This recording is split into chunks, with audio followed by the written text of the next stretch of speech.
ეს არის Cold Steel 4 Max Scout. ტანკი, ბულდოზერი, ჰალკი და როგორც ბორის ჯოტოსზე გარუჩავა, იგივე ტრეზორა იყო და დანაკი არა, ბეტერია. მოკლედ ნადირია რა. დაკეცილ მდგომარეობაში არის 15 და 2 სანტიმეტრი. პირის სიგრძე აქვს 10.2 სანტიმეტრი, საერთო სიგრძე კი არის 25 და 4 სანტიმეტრი. წონა არის 290 გრამი. ტარს აქვს რამდენიმენაირი მომარჯვება. პირველი არის საჩეხი დაჭერა, მეორე არის კლასიკური დაჭერა და მესამე არის საჭრელი ან სათლელი მომარჯვება, როდესაც გინდა რომ დატვირთვა წავიდეს პირზე. აი ეს.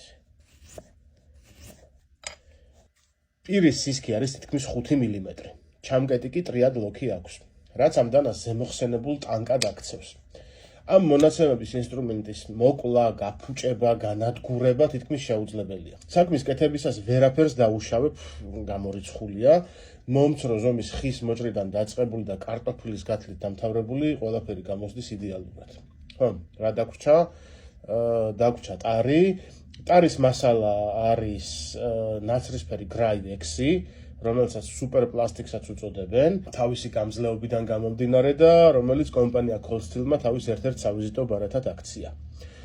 პირს რო დავუბრუნდეთ, ფორმა არის კლასიკური drop point-ი, ფოლადი არის AUS 10A და მიუხედავად ამ ხელა სისქისა, 5 მილიმეტრია როგორც აღნიშნეთ, ისეთი გეომეტრია აქვს, რომ საკმაოდ ბასრია და ძალიან დიდხანს ინარჩუნებს ამ სიბასრეს და ადვილადაც ილესება. ეს იყო და ეს. მადლობა.